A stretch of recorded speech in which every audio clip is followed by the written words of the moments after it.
All right, the college football national championship is set. So let's review where we are and all these things around the portal and any updates. So first of all, today, January 11th, 2025, 2,775 people have entered the portal, and there are 1,393 who remain. So that's right at 50%.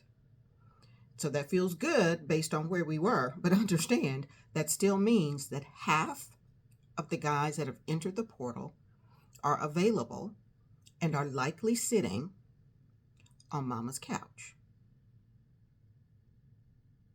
Now, a week ago, when I was concerned, that these times were coming, there were 2,652 in the portal, 1,601 that remained, 60% availability. So in a week, huge progress, 10%, 50% still available. Let's keep remembering that, okay? Because as good as we feel about the 50% that have gotten picked up, we need to be concerned about the 50% that have not. Okay, so now I had given you breakdowns according to various positions before, so we'll do a quick breakdown between last week, which was January 4th, and today, January 11th. At QB, it was 61%, now it's 43% available. At running back was 59%, now it's 50%. At wide receiver was 64, it's now 54. At tight end was 56, now it's 44% available. Offensive line was 53, now it's 43. Defensive line was 57, now it's 47. Linebacker was 60, and now it's 50. DBs, 64, now 54% available. Punters was 76, now 67% available. Place kickers have gone from 67 to 57% available. And one single long snapper has been picked up. And so it has gone from 82% availability to 78% availability. So across all of those dozen or so positions, 1, 2, 3, 4 of those are under 50%. For every other position, they are above 50%. So that's where we are. Okay. Now, I know you folks might have been paying attention to who the various quarterbacks were on the various teams. And 3 of the 4 in the semifinal were all transferees. So Will Howard spent 4 years at Kansas State, 1 year at Ohio State. Riley Leonard was 3 years at Duke, 1 year at Notre Dame. Quinn Ewers was 1 year at Ohio State and 3 years at Texas. And Drew Allers has spent all 3 of his years at Penn State. So a lot of movement in there. So just interesting facts. Okay. So there's been a fair amount of movement. People are, getting situated, but 50% still remain available.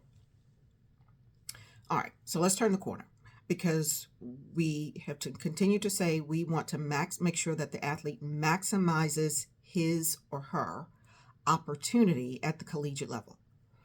And for some people, that means transferring. For some people, that means staying where they are. And for half of the people that think it means transferring, it really means staying where they are. Okay, let's talk about the impact when money starts entering the picture. Because whether you are transferring or you staying where you are, in many situations, there is now money on the table. So NIL and collective dollars are both a blessing and a curse when you're 18 or 19 years old because you don't know what you got in your hands. And these dollars are the easiest way to go from $1 to 50 cents. Let's talk about taxes. Okay. So my good friend Aubrey Harrell, when I talked a couple weeks ago about the collective versus NIL distinction, and I talked about out at Utah, I think it was Utah, where the collective had arranged for all of the 85 scholarship athletes to get leased trucks. And the collective paid the insurance premium, collective paid the note, collective did not pay taxes. And Aubrey's like, oh, you need to talk about taxes. So let's talk about taxes. So keep in mind that you have to pay taxes. The money is not all the money. And very quickly, $100,000 becomes $50,000. Let's talk about that. First of all, you got to pay. You get $1 million, federal tax hit of at least 30%. Take 300,000 off the top in our $1 million example. Okay.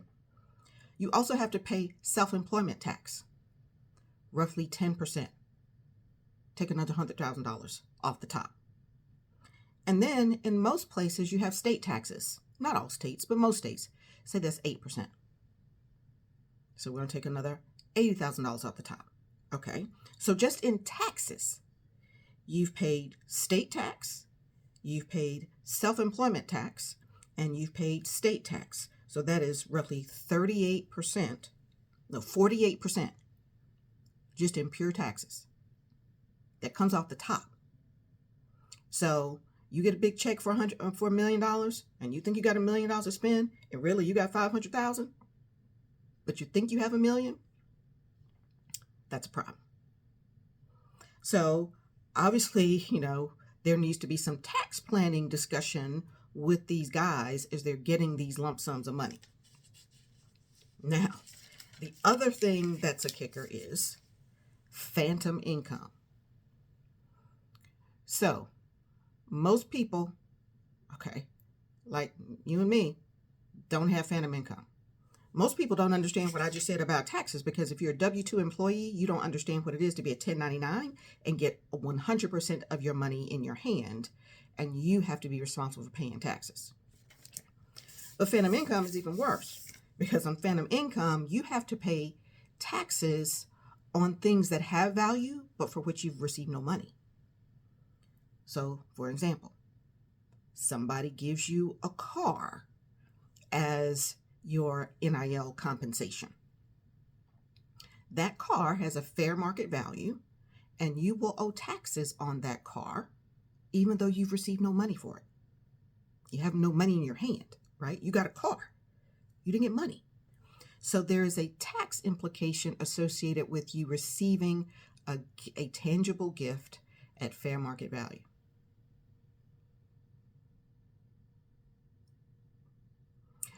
I'll come back and we'll deep dive on taxes, because taxes is a real thing and a real problem.